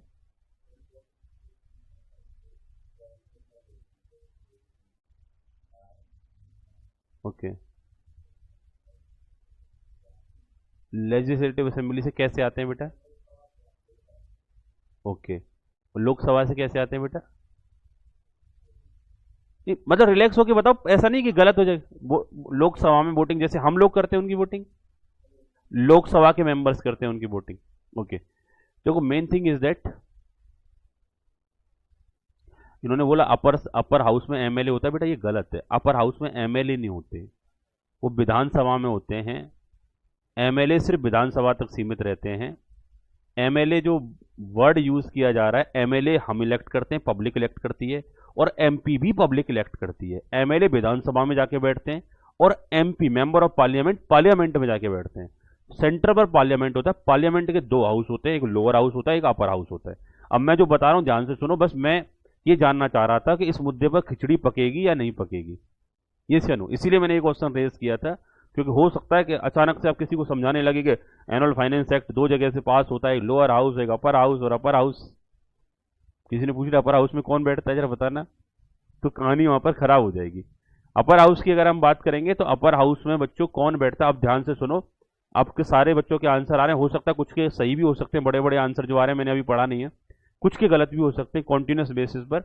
अब आप आंसर मत करो, अब मेरा सुनो, मैं आपसे क्या बोल रहा हूं। मोटे मोटे तौर पर आप ये समझ के चलो, जब भी किसी को आंसर करना हो, मैं बहुत डिटेल में डीपली नहीं लेके जा रहा हूं आपको, बस इतना बता रहा हूं कि देखो 2 तरीके के पर्सन को हम डायरेक्ट इलेक्ट करते हैं, एमएलए और एमपी। एमपी मतलब बैठते हैं हमारे लोअर हाउस में जाकर के, और एमएलए बैठते हैं हमारे कहीं ना कहीं स्टेट की विधानसभा में, स्टेट की लेजिस्लेटिव असेंबली में जाकर के बैठते हैं, और इसीलिए उनका नाम रखा गया है MLA, member of legislative assembly. और एमपी मतलब मेंबर ऑफ पार्लियामेंट, पार्लियामेंट का मतलब हो गया लोकसभा। और साथ ही साथ में जो विधानसभा में बैठते हैं उन्हें बोला जाता है मेंबर ऑफ लेजिस्लेटिव असेंबली। विधानसभा को लेजिस्लेटिव असेंबली बोला जाता है। क्लियर हो गया। दूसरा, जो पार्लियामेंट में बैठते हैं वो एमपी ही होते हैं। लोअर हाउस में भी एमपी बैठते हैं, अपर हाउस में एमपी बैठते हैं, लेकिन अपर हाउस के एमपी को हम इलेक्ट नहीं करते। लोअर हाउस के एमपी तो हम इलेक्ट करते हैं, पब्लिक डायरेक्ट इलेक्ट करती है। और कई बार मान के चलो, हमने सुना ना, जब पावर की बात करी थी हमने बोला था कि सेंट्रल गवर्नमेंट इंडिया के किसी भी पार्ट के लिए लॉ बना सकती है। यस या नो? मैंने आपको कॉन्स्टिट्यूशनल राइट जब बता रहा था, कॉन्स्टिट्यूशनल पावर जब बता रहा था, और मान के चलो ममता दीदी जो हैं वो मोदी जी के अगेंस्ट काम कर रही है, मोदी जी के अगेंस्ट बोलती हैं, एज्यूम कर लिया हमने, और मोदी जी तो खुन्नस खा जाएंगे ममता दीदी से। तो पश्चिम बंगाल के लिए सेंट्रल गवर्नमेंट कुछ टाइम के लिए कोई स्पेशल कोई लॉ बना सकती है, जो पश्चिम बंगाल की जो गवर्नमेंट की जो पॉलिसीज होंगी वो उनके हो सकता है अगेंस्ट काम करे। यस या नो? क्योंकि सेंट्रल गवर्नमेंट को राइट है कि वो किसी भी टेरिटोरी के लिए, किसी भी टेरिटोरी के किसी पार्ट के लिए भी लॉ बना सकती है। तो सेंट्रल गवर्नमेंट पर भी कोई अंकुश होना चाहिए या नहीं होना चाहिए? सेंट्रल गवर्नमेंट जो लॉ बना रही है वो उस पर भी कुछ कंट्रोल होना चाहिए ना। तो उस पर कंट्रोल लाने के लिए क्या होता है कि वेरियस स्टेट से उनकी पॉपुलेशन के अकॉर्डिंगली, उनके जो मेंबर ऑफ लेजिस्लेटिव असेंबली होते हैं एमएलए के अकॉर्डिंगली, जितने एमएलए हैं, जैसे यूपी में ज़्यादा एमएलए हैं तो यूपी से ज़्यादा मेंबर ऑफ पार्लियामेंट इलेक्ट होकर के आएंगे। उन्हें हम इलेक्ट नहीं करेंगे, उन्हें वहाँ के एमएलए इलेक्ट करेंगे। बात क्लियर हो गया? मतलब एक तरीके से डिफरेंट विधानसभा से पर्सन्स उनकी विधानसभा के अकॉर्डिंगली इलेक्ट होकर के उधर पहुंचते हैं। तो इस तरीके से वो जो पर्सन्स बैठते हैं, वो जो अपर हाउस में बैठते हैं, वो जनरली वो पर्सन्स होते हैं जिनकी स्टेट में गवर्नमेंट्स हैं, उनसे इलेक्ट हो करके, सेलेक्ट हो करके पर्सन्स उधर हमारे कहां पर बैठे, अपर हाउस में। तो लोअर हाउस में तो हमने अपनी यूनिटी के अकॉर्डिंगली कोई बिल पास कर दिया, तो बिल पास कई बार अपर हाउस में नहीं हो पाता, क्योंकि वहां पर जिनकी स्टेट्स में गवर्नमेंट्स हैं उनके पर्सन्स बैठे हुए हैं। यस या नो? और कई बार ऐसा होता है कि वो पर्सन इलेक्शन में कभी खड़े नहीं होते। जैसे सचिन तेंदुलकर को अपर हाउस का मेंबर ऑफ पार्लियामेंट बना दिया गया था। भाई सचिन तेंदुलकर तो कभी इलेक्ट ही नहीं हुआ। एक बच्चे ने मेरे को बोला था, जो एक्सपर्ट पर्सन वहां जाकर के बैठते हैं, वो एक्सपर्ट इन सेंस होते हैं कि जो जिस फील्ड में सही पर्सन दिखाई दिया, कोई पॉपुलर दिखाई दिया या कोई एक्सपर्ट दिखाई दिया, तो उन्हें क्या करते हैं, कहीं ना कहीं अपर हाउस से एमपी बना देते हैं। जैसे हम बात करें एस जयशंकर, इनका पॉलिटिकल बैकग्राउंड नहीं था, ये कहीं ना कहीं इनका एक्सपर्ट बैकग्राउंड तो था, लेकिन अभी उनको हमने क्या दे दी, फॉरेन मिनिस्ट्री दे दी। यस या नो? एक्सटर्नल अफेयर्स के रेफरेंस में हमने उनको कहीं ना कहीं कार्यभार दे दिया। तो जब हम इन सारे एस्पेक्ट्स को हम देख रहे हैं, तो उनका पॉलिटिकल कोई बेस था नहीं, तो उन्हें डायरेक्ट कैसे लेके आ गए? तो फिर हम ऐसे पर्सन को कहां लेके आते हैं, अपने किसी भी, जहां पर भी हमारी वोटिंग होती है वहां स्टेट से सेलेक्ट करके कहां बिठा देते हैं, अपर हाउस में। तो वो क्या बन जाते हैं, कहीं ना कहीं मेंबर ऑफ पार्लियामेंट। यानी सिंपल सी बात है, पार्लियामेंट में एमपी ही बैठता है, लोअर हाउस वालों को हम इलेक्ट करते हैं और अपर हाउस वाले स्टेट से इलेक्ट होकर के आते हैं। इस टाइप से एक मैकेनिज्म चलता है जिससे हम स्टेट के जो इंटरेस्ट होते हैं उनके अगेंस्ट में काम ना कर पाए। यानी कि जो सेंट्रल गवर्नमेंट भी लॉ बनाए वो भी कहीं ना कहीं कंट्रोल्ड रहे। यस या नो? तो दो हाउस रहते हैं। ऐसे ही जब हम बात करते हैं विधानसभा और विधान परिषद, स्टेट में भी जब लॉ बनता है तो विधानसभा और विधान परिषद होता है। विधानसभा वाले पर्सन को तो हम डायरेक्टली वोट करते हैं, विधान परिषद वाले पर्सन जो होते हैं वो भी ऐसे ही नॉमिनेटेड ही होते हैं। विधान परिषद के जो पर्सन कुछ इलेक्ट होते हैं तो उनको कई बार एजुकेशन वोट मिलता है। भाई जिन्होंने भी ग्रेजुएशन कर रखा है उनको एक एजुकेशन वोट बनवाना पड़ता है, और कुछ एजुकेशन वोट के बेसिस पर इलेक्ट होते हैं, तो कुछ अदर क्राइटेरिया के बेसिस पर इलेक्ट होते हैं। तो ये एक मैकेनिज्म होता है कि कैसे हमने स्टेट में लॉ बनाना है और कैसे हमने सेंट्रल में लॉ बनाना है। तो both house of parliament, most of the जिनके ज्यादा विधायक होते हैं उसके वोटिंग के अकॉर्डिंगली वोट पड़ते हैं। जिनका कैंडिडेट जीतता है वो कैंडिडेट कहां पे जाएगा, और जाहिर सी बात है कि यूपी गवर्नमेंट, अगर यूपी गवर्नमेंट की बात करेंगे तो उधर बीजेपी के विधायक ज्यादा हैं, तो फिर बीजेपी के पास ही वो राइट आ जाएगा। लेकिन ऐसी बात नहीं कि जो अपोजिशन है उनके पास भी तो कुछ ना कुछ एमएलए होंगे ना, तो उनका भी कुछ ना कुछ रिप्रेजेंटेटिव जाएगा, प्रपोर्शनेटली जाता है ना, जिसको जितने वोट मिले उसके अकॉर्डिंगली वो उधर जाएगा। लेकिन ये मालूम है कि अगर यूपी से 10 आने वाले हैं तो फिर जितने एमएलए हैं उनके बेसिस पर पहुंचेंगे। वेरियस क्राइटेरिया होते हैं। मैंने आपसे क्या बोला, मैं इसको यहां डिटेल में नहीं पढ़ा रहा हूं, मैं बस आपको इतना बताना चाहता हूं, मैं आपको इतना बताना चाह रहा हूं कि जब जब हम अपर हाउस और लोअर हाउस की बात करते हैं तो कई बार जैसे लोअर हाउस तो सब बोलते हैं कि member of parliament, upper house आते ही, जैसे ही वर्ड राज्यसभा आता है, राज्य वर्ड आते ही अचानक से एक दिमाग में सीधा आंसर आता है एमएलए। बेटा राज्य वर्ड से एमएलए टिक नहीं करना आपने, क्योंकि जैसे ही वर्ड आपने एमएलए बोला तो वहां अर्थ का अनर्थ हो जाएगा। बस आपने क्या बोलना है कि दोनों जगह एमपी बैठेंगे, लोअर हाउस वाले एमपीज को हम इलेक्ट करते हैं, अपर हाउस वाले राज्यों से इलेक्ट होकर के आते हैं। बात क्लियर? आएंगे उधर से ही, उनका भी एक मैकेनिज्म होगा। एनुअल फाइनेंस एक्ट की बात करें, एनुअल फाइनेंस एक्ट पहले ये बिल होता है, उसके बाद जाकर के ये क्या बन जाता है, हमारा एक्ट बन जाता है। एक्ट कब बनेगा? जब इस बिल को दोनों सदनों में, अपर हाउस और लोअर हाउस दोनों जगह पर प्रेजेंट किया जाएगा, और उसके बाद इस पर सिग्नेचर किसके होंगे बच्चों? प्रेसिडेंट की। बात क्लियर हो गया? चलो आगे बढ़ते हैं बेटा। एनुअल फाइनेंस एक्ट से कनेक्टेड कुछ डाउट्स आपके हो सकते थे जो आपको कंफ्यूज करते, मैंने थोड़ा सा क्लियर किया। अगले मुद्दे पे चलेंगे बेटा। Every year a budget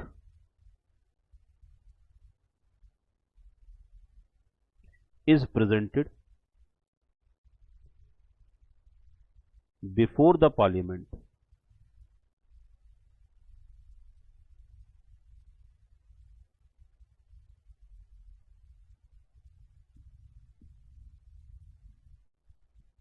by the finance minister.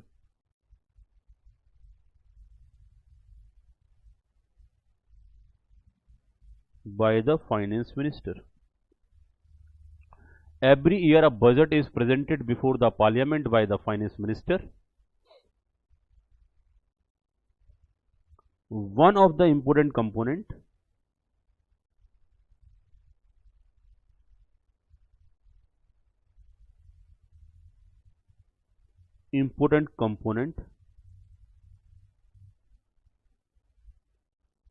of budget is finance bill.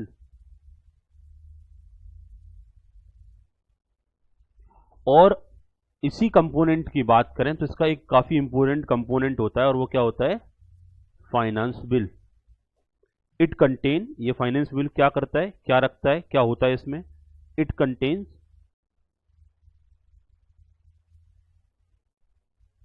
Various amendment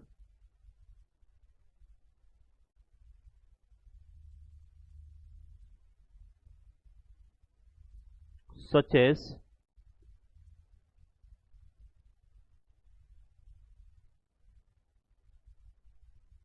income tax rates and other taxes rates etc.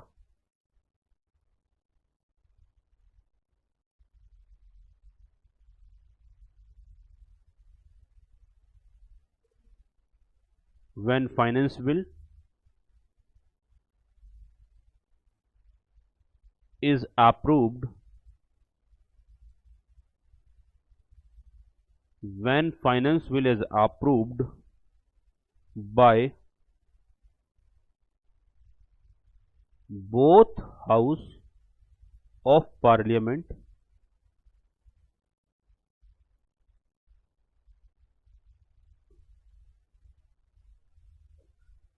and receive the assent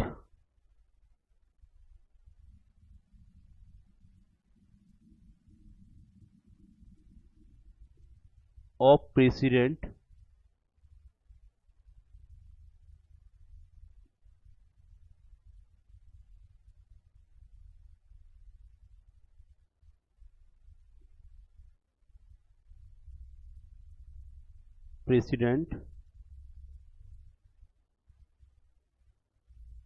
then it will become the finance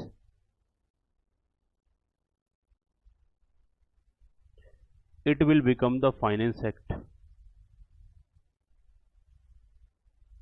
Then it will become the finance act.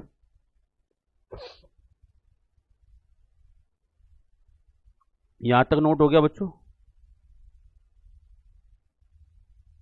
यहां तक note हो गया। तो मैंने आपसे बात करी, जो जैसे जैसे हम बार बार हम फाइनेंस बिल के बारे में बात कर रहे थे, फाइनेंस एक्ट के बारे में बात कर रहे थे, कि ईच एंड एवरी ईयर एक बजट प्रेजेंट किया जाता है, और जो कि बजट कहाँ प्रेजेंट होगा बेटा, पार्लियामेंट में प्रेजेंट होगा। पार्लियामेंट का मतलब है कि कहीं ना कहीं हम इसे स्टेट में प्रेजेंट नहीं कर रहे हैं, सेंटर में प्रेजेंट कर रहे हैं, और पार्लियामेंट के पहले लोअर हाउस में प्रेजेंट होगा, देन आफ्टर वो अपर हाउस से पास होगा, और फिर उसके बाद असेंट के लिए किसके पास जाएगा, प्रेसिडेंट के पास। तो ये प्रेजेंट कौन करता है, इसे फाइनेंस मिनिस्टर प्रेजेंट करता है, ये हम सबको मालूम रहता है जनरली। इसी बजट का अगर हम बात करेंगे, एक इंपॉर्टेंट कंपोनेंट होता है फाइनेंस बिल, और फाइनेंस बिल में क्या क्या होते हैं ये एग्जामिनेशन क्वेश्चन कई बार बन जाता है, और ये बना भी एक दो बार, कि इसमें सर इनकम टैक्स से रिलेटेड टैक्स रेट होते हैं, और अदर टैक्सेस से जैसे जीएसटी से रिलेटेड टैक्स रेट्स रहेंगे, साथ ही साथ में अदर टैक्सेस से रिलेटेड यहाँ पर टैक्स रेट्स रहेंगे। तो जब जब हम बात करते हैं, जब हम बात करते हैं कि कहीं ना कहीं जब हम फाइनेंस बिल के बारे में बात करते हैं, तो in that particular it contain the various amendments such as income tax rates and other taxes rates. और when finance bill is approved by the both house of parliament, जब इसी फाइनेंस बिल को बोथ हाउस ऑफ पार्लियामेंट के through pass कर दिया जाएगा, इसी finance bill को बोथ हाउस ऑफ पार्लियामेंट के थ्रू पास कर दिया जाएगा, तो फिर बाद में उस पर प्रेसिडेंट की मिल जाएगी assent, then it will become the finance act. तो अगर आपसे एग्जामिनेशन में क्वेश्चन आए कि क्या ये फाइनेंस जो एक्ट होता है इसमें इनकम टैक्स से रिलेटेड रेट्स होते हैं, आपका आंसर क्या रहेगा, हाँ जी सर इसमें इनकम टैक्स से रिलेटेड रेट्स होते हैं। क्या इसमें इनडायरेक्ट टैक्स से रिलेटेड रेट्स में भी जो बदलाव आता है, चेंजेस आता है, वो भी इधर कवर रहता है। अगला एक बार कोई कंफ्यूजन का पॉइंट ये भी हो सकता है कि sir what is the meaning of amendments. Amendment का मतलब होता है बदलाव, चेंज लाना। आपने इनकम टैक्स में भी सुना होगा, अमेंडमेंट्स आ गए, चेंज आ गए। क्या चेंज आता है कि each and every financial year में कहीं ना कहीं ज़्यादा कुछ ना चेंज हो तो कम से कम टैक्स रेट तो चेंज होते ही होते हैं, थोड़ा बहुत मॉडिफिकेशन उसमें होता ही होता है, और उसका इम्पैक्ट कहीं ना कहीं सारे के सारे टैक्स पर पड़ता है। बात क्लियर समझ में आ रही है बेटा, बात क्लियर समझ में आ रही है। तो यहां तक मैंने आपको एनुअल फाइनेंस एक्ट तक जो समझाया, इसमें किसी बच्चे को कोई समस्या, कोई डाउट, बोलिए, आगे बढ़ सकते हैं बेटा। चलिए, तो नेक्स्ट मुद्दा रहेगा हमारा। अब जब मैं आपको लास्ट में मैंने बोला था कि हमने आज की क्लास में क्या डिस्कस करना है, इनकम टैक्स लॉ को डिस्कस करना है। इनकम टैक्स एक्ट डिस्कस हो चुका है, इनकम टैक्स रूल भी डिस्कस हो चुके हैं, सर्कुलर और नोटिफिकेशन की हम बात कर चुके हैं, एनुअल फाइनेंस एक्ट की हम बात कर चुके हैं, और अगला जो मुद्दा रहेगा हमारा जुडिशियल डिसीजन, और judicial decision of high court and supreme court, judicial decision of high court and supreme court. तो चलिए अब हम देखते हैं कि हाई कोर्ट और सुप्रीम कोर्ट के जो जुडिशियल डिसीजन होते हैं उनका इनकम टैक्स पर क्या इंपैक्ट पड़ता है, क्या वो एप्लीकेबल होते भी हैं या फिर नहीं होते। तो नेक्स्ट एस्पेक्ट रहेगा हमारा पॉइंट नंबर 5, इसको हम पॉइंट नंबर स्टार वाले को पॉइंट नंबर 1 दे देते हैं, और बाकी हमारा पॉइंट नंबर 4 तक हमने एनुअल फाइनेंस एक्ट को कवर किया है, और पॉइंट नंबर 5 के तौर पर हम डिस्कस करेंगे जुडिशियल डिसीजन। जुडिशियल डिसीजन, एक बच्चे का डाउट आ रहा था फाइनेंस एक्ट को लेकर के, आई थिंक अभी आपको क्लियर हो गया होगा, आई थिंक आपको अभी क्लियर हो गया होगा कि फाइनेंस एक्ट क्या है।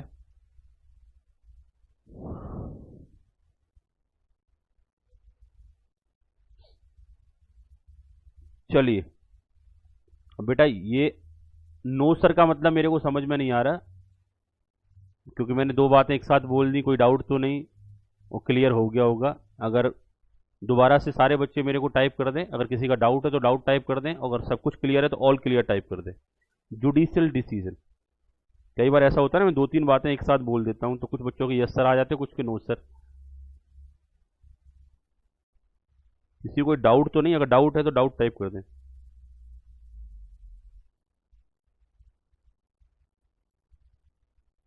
आप में से तो किसी को कोई डाउट नहीं ना बेटा।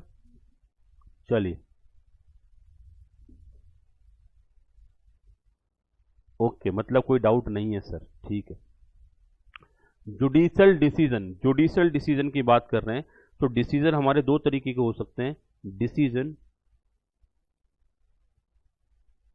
Pronounced bye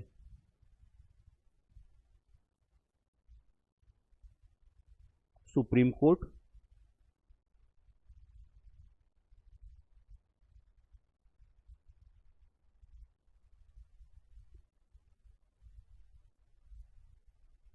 become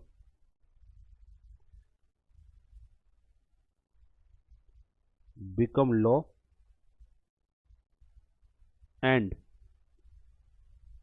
binding on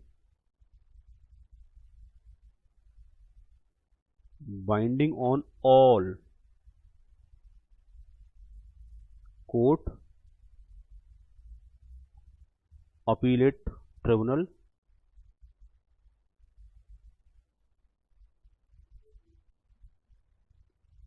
next रहेगा इनकम टैक्स अथॉरिटीज,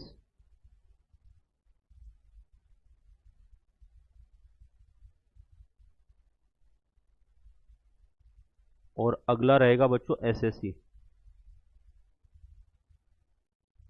नेक्स्ट रहेगा एसएससी। दूसरा आगे रहेगा decision pronounced by high court,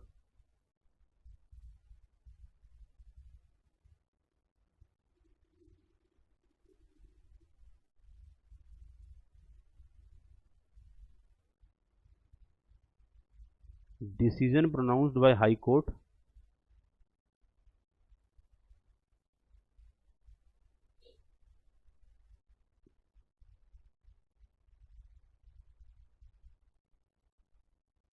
binding on all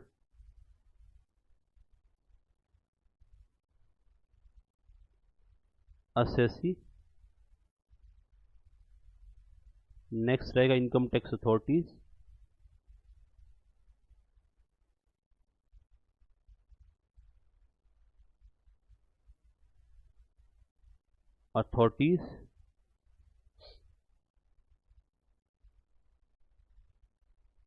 under its jurisdictions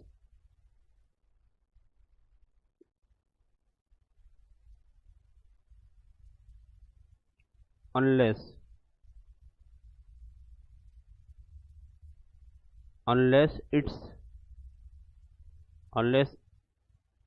it is overruled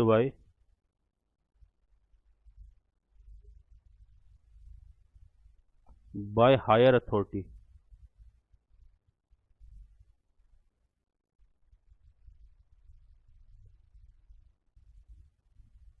unless it's overruled by higher authority।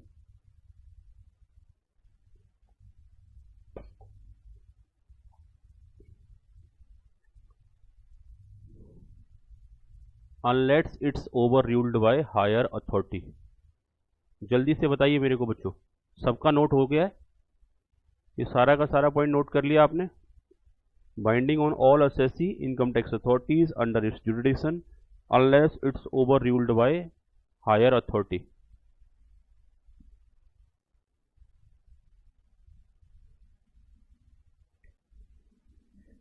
देखो judicial decision भी income tax law का part बनते हैं, क्योंकि जब हमारा सुप्रीम कोर्ट कोई डिसीजन प्रोनाउंस करता है तो वो डिसीजन क्या बन जाता है? लॉ बन जाता है, become law and binding on all, चाहे वो एसएससी है या कोर्ट है या अपीलेट ट्रिब्यूनल है या इनकम टैक्स अथॉरिटीज है। दैट मीन्स हम बात करेंगे कि जब जब हमारे सुप्रीम कोर्ट का जजमेंट रहेगा तो वो वेरियस हाई कोर्ट्स को भी क्या करना पड़ेगा? फॉलो करना पड़ेगा। तो उसकी जुरिडिक्शन में आने वाले सारे के सारे कोर्ट, क्योंकि सुप्रीम कोर्ट तो हमारा लास्ट कोर्ट हो गया, उसके बाद तो हम कहीं जा ही नहीं सकते, सुप्रीम कोर्ट से ऊपर तो कोई कोर्ट है ही नहीं, तो उसकी जुरिडिक्शन में सारे कोर्ट्स आ जाएंगे। अपीलेट ट्रिब्यूनल्स, कई बार फास्टेस्ट डिसीजन के लिए अपीलेट ट्रिब्यूनल्स लाए गए जगह जगह। जैसे इनकम टैक्स की बात करें तो ITAT होता है, और अगर हम कंपनी लॉ की बात करें, कंपनी रिलेटेड मैटर्स की अगर हम बात करेंगे तो NCLT NCLAT होता है। तो ये क्या होता है कि नॉर्मल कोर्ट्स में चक्कर लगाने के बजाय, तारीख पर तारीख के बजाय, हम डायरेक्टली फास्टेस्ट वे में हमको रेजोल्यूशन मिल सके। तो सेम वे वेरियस जो लॉज बने हुए हैं उनमें डिफरेंट डिफरेंट तरीके के हमारे अपीलेट ट्रिब्यूनल्स हमको देखने को मिलते हैं। तो सारे के सारे कोर्ट्स पर, अपीलेट ट्रिब्यूनल्स पर, इनकम टैक्स अथॉरिटीज पर, इवन दो असेसी का मतलब जो पर्सन जिनको अल्टीमेटली टैक्स पे करने, तो इन सारे पर्सन पर जो सुप्रीम कोर्ट का जो डिसीजन होते हैं वो इफेक्टिव होते हैं, अप्लाई होते हैं। और जब हम बात करेंगे हाई कोर्ट के जजमेंट्स के बारे में तो वो बाइंडिंग होते हैं उनके खुद के जुरिडिक्शन में, उनके खुद के एरिया में, उनके खुद के जो स्टेट्स हैं। मान के चलो कोई पर्टिकुलर हाई कोर्ट है जो एक ही स्टेट को कवर करता है, कुछ हाई कोर्ट्स ऐसे हैं जो मल्टीपल स्टेट्स को कवर कर लेते हैं, तो उनका जो जुरिडिक्शन है, जो दायरा है, उस पर्टिकुलर दायरे में उनका जजमेंट क्या रहेगा? इफेक्टिव रहेगा। असेसी की बात करें या फिर इनकम टैक्स अथॉरिटी की बात करें, जो उनकी जुरिडिक्शन में आते हैं वो सारे के सारे पर्सन्स पर हाई कोर्ट का डिसीजन इफेक्टिव रहता है।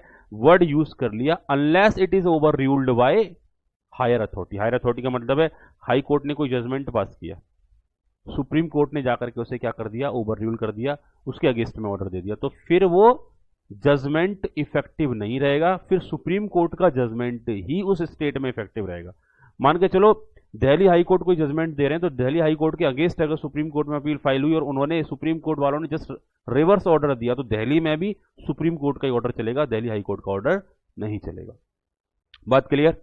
तो मेन मुद्दे वाली बात यह है, जैसे एक वोडाफोन का बहुत ही पॉपुलर केस हुआ था, पॉपुलर कहीं ना कहीं टैक्सेशन का मैटर बना था। तो वोडाफोन के मैटर में जो हाई कोर्ट का जजमेंट था वो जस्टिफाइड था। मतलब वोडाफोन, जब आपने सुना होगा पहले इंडिया में कंपनी चलती थी हच कंपनी, शायद आप बहुत छोटे रहे होंगे तब आपके पेरेंट्स के पास शायद वो मोबाइल रहे होंगे हच वाले, और उस दौरान हच कंपनी की जब बात करते थे, बाद में उसका नाम चेंज होकर के इंडिया में वोडाफोन हुआ था। तो जो हच कंपनी जो थी उसमें जो स्टेक था हचेसन और एसआर का था। हचेसन और एसआर ने अपना स्टेक जो सेल किया था वो किसको सेल कर दिया था, वोडाफोन को स्टेक अपना सेल किया था। और वो हचेसन भी बाहर की कंपनी थी, नीदरलैंड की कंपनी थी। तो उस बाहर की कंपनी ने दूसरी कंपनी को अपने जो स्टेक था, अपनी जो ओनरशिप थी वो सेल करी थी। तो इंडिया में तो कोई प्रॉपर्टी का ट्रांसफर नहीं हुआ ना। तो जब इंडिया में किसी प्रॉपर्टी का ट्रांसफर नहीं हुआ तो फिर उस पर टैक्स, कई बार क्या होता है कि इंडिया में जब प्रॉपर्टी ट्रांसफर होती है तो उस पर कोई प्रॉफिट हो रहा है किसी को, तो उस प्रॉफिट पर भी टैक्स लगता है। तो यहां का जो असेसिंग ऑफिसर था उसने बोला कि भले ही इंडिया में प्रॉपर्टी ट्रांसफर नहीं हो रही है, लेकिन ये तो ट्रांसफर जैसा ही है। इंडिया में अगर मेरे पास प्रॉपर्टी है, मैं उसे आपको दे दूं तो प्रॉपर्टी आपकी होगी, इसे ट्रांसफर बोला जाता है। इस पर जब कैपिटल गेन कैलकुलेट किया जाता है, तो इतनी बड़ी कंपनी एक पर्सन ने दूसरे पर्सन को ट्रांसफर कर दी, चाहे बाहर बैठ करके ही ट्रांसफर किए। भाई ओनरशिप का राइट फॉरेन कंट्री में किसी के पास, उसने दूसरे फॉरेन कंट्री में किसी दूसरे को दे दिया, और उसकी वजह से यहां पर कितना बड़ा चेंज आ गया कि हच कंपनी वोडाफोन कंपनी बन गई। यस या नो? तो इन दैट पर्टिकुलर केस तो ये तो सारी एसेट्स का ट्रांसफर हो गया। जो सारी एसेट्स का ट्रांसफर हुआ है तो उस पर कैपिटल गेन बनेगा ही बनेगा। असेसिंग ऑफिसर ने सारी कैलकुलेशन करी, बड़ा स्मार्ट असेसिंग ऑफिसर था, उसके बाद में प्रमोशन भी हो गया, और इन दैट पर्टिकुलर केस उसने वोडाफोन पर थाउजेंड्स ऑफ करोड़ की टैक्स लाइबिलिटीज बनाई थी। थाउजेंड्स ऑफ करोड़ की टैक्स लाइबिलिटी का मतलब समझ रहे हो कि बहुत बड़ा केस हो जाना। उसके बाद वो केस जब हाई कोर्ट में गया था तो प्रॉपर जस्टिफाइड आंसर मिला था, और वो आंसर गया था असेसिंग ऑफिसर के फेवर में। वोडाफोन कंपनी को टैक्स पे करना था। जब मैटर सुप्रीम कोर्ट में गया तो सुप्रीम कोर्ट ने उस हाई कोर्ट के ऑर्डर को ओवररूल करके रिवर्स कर दिया कि इस केस में इन पर कोई टैक्स लाइबिलिटी नहीं बनती। जब सुप्रीम कोर्ट ने फाइनल डिसीजन दिया तो वो इफेक्टिव होना ही होना था, और क्योंकि वो थाउजेंड्स ऑफ करोड़ का मैटर था, तो उस दौरान हमारे फाइनेंस मिनिस्टर पी चिदम्बरम जी थे, तो उन्होंने क्या किया, रेट्रोस्पेक्टिव इफेक्ट से टैक्स लॉज में चेंज किया। मतलब एक तो होता है कि आज चेंज लेके आ रहे हैं तो आज के बाद ये रहेगा कि ये जो चेंज है वो रेट्रोस्पेक्टिव इफेक्ट से रहेगा। मतलब सुप्रीम कोर्ट के जजमेंट को ओवर रूल करने का एक ही तरीका है कि उस जजमेंट के अगेंस्ट जाकर के लॉ बना दो आप। और आपने कोई ऐसा लॉ बनाया जो जस्टिफाइड नहीं है तो उसको सुप्रीम कोर्ट चेंज कर सकता है। मतलब ऐसा नहीं है कि सुप्रीम कोर्ट बनाए या फिर लॉ मेकर्स बने। लॉ मेकर सुप्रीम कोर्ट के जजमेंट को ओवर रूल कर सकते हैं लॉ बना करके, और अगर आपने कोई गलत लॉ बनाया तो उसको सुप्रीम कोर्ट भी कहीं ना कहीं एक तरीके से सस्पेंड कर सकता है। यस या नो? तो जब वोडाफोन का केस हुआ तो उसके अगेंस्ट फिर लॉ बनाया गया, तो वोडाफोन धमकी देने लगा कि ये तो गलत कर रहे हैं आप हमारे साथ में, इंटरनेशनल कम्युनिटी में हम आपकी बेइज्जती करेंगे, बुराइयां करेंगे, दिस करेंगे, दैट करेंगे। बाकी काफ़ी सारा लंबा केस चलता रहा, तो ये केस जाकर के बहुत ज़्यादा पॉपुलर हो गया।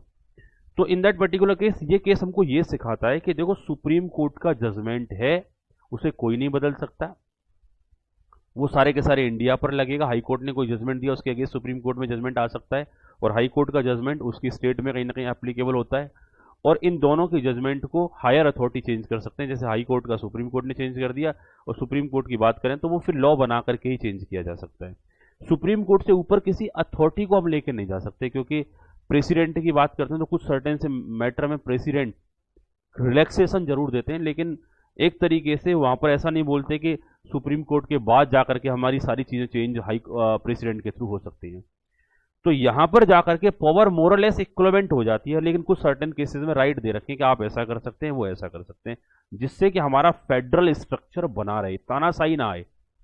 नहीं तो अगर फाइनल कंक्लूजन सबसे बड़ी पावर अगर हमने जुडिशरी को दे दी तो जुडिशरी में तानाशाही हो जाएगी, ये कुछ भी बोलेंगे, कुछ भी जजमेंट पास करेंगे, वो सारे के सारे इंडिया पर इफेक्टिव हो जाएगा। यस या नो? तो अगर ये गलत करते हैं तो इनके अगेंस्ट मेजर लिया जा सके, और अगर मान के चलो जो हमारे लॉ मेकर्स गलत करते हैं तो फिर उनके अगेंस्ट जुडिशरी कहीं ना कहीं एक्शन ले सके। तो ये फ्लेक्सिबिलिटी रखी गई है।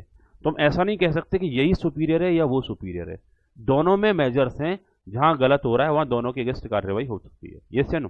चलो बेटा, तो यहां तक मैंने आपको सारे मुद्दे कवर कराए। अगली क्लास से हम एक फ्रेश टॉपिक स्टार्ट करेंगे, एक फ्रेश एस्पेक्ट स्टार्ट करेंगे, बेसिक में ही एसएससी को समझने का प्रयास करेंगे, क्योंकि अब तक मैंने एसएससी के बारे में सिर्फ इतना बताया कि एसएससी कौन होगा, जिसने फाइनली टैक्स देना है, लेकिन एसएससी में कौन कौन कवर हो सकता है, कौन कौन कवर नहीं हो सकता, क्योंकि इससे एग्जामिनेशन क्वेश्चन एमसीक्यू में कई बार बने हैं। तो एसएससी को समझना हमारे लिए ज़्यादा जरूरी है। तो आज की क्लास का मेरा टाइम मोरलेस ओवर होने को जा रहा है, काफ़ी टाइम हो चुका है। नेक्स्ट क्लास में हम एसएससी से कवर करके चलेंगे। यहां तक का पॉइंट हमने कवर किया, जुडिशियल डिसीजन तक किसी को कोई किसी भी टाइप का डाउट हो, जल्दी से बेटा स्क्रीन पर मेंशन करो।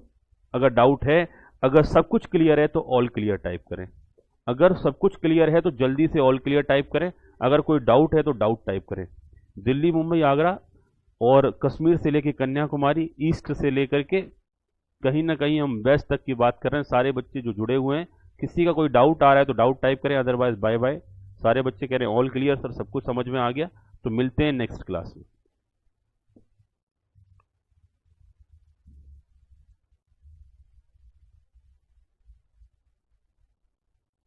सर हाई कोर्ट का सेकंड पॉइंट बता दो। सेकंड पॉइंट हाई कोर्ट का मैंने आपको जुरिडिक्शन के रेफरेंस में ही नोट कराया है कि हाई कोर्ट का जुरिडिक्शन, उसकी खुद की जुरिडिक्शन जो रहेगी स्टेट में रहेगी, ये एसएससी पर कहीं ना कहीं बाइंडिंग होता है, और इनकम टैक्स अथॉरिटीज पर भी। और इनकम टैक्स अथॉरिटीज उनकी जुरिडिक्शन में, अंडर इट्स जुरिडिक्शन, क्योंकि इनकम टैक्स अथॉरिटी ऐसी भी होगी कि एक दिल्ली में बैठी हुई है और एक मुंबई में। तो मुंबई वाली जो इनकम टैक्स अथॉरिटी होगी वो दिल्ली हाई कोर्ट के ऑर्डर के अकॉर्डिंगली बाइंड नहीं होती। यस या नो? तो इनकम टैक्स अथॉरिटी यानी जो उनकी जुरिडिक्शन में अथॉरिटीज आती है उन पर बाइंड होता है, और उसे हायर अथॉरिटी क्या कर सकते हैं, ओवर रूल कर सकते हैं। यानी कि हाई कोर्ट के ऑर्डर को सुप्रीम कोर्ट ओवर रूल कर सकता है, और कहीं ना कहीं उसके अगेंस्ट अगर कुछ लॉ पास होता है तो भी वो ओवर रूल हो जाएगा। आई थिंक अभी आपको क्लियर होगा बेटा। Okay, done. चलिए बाय बाय सारे बच्चों।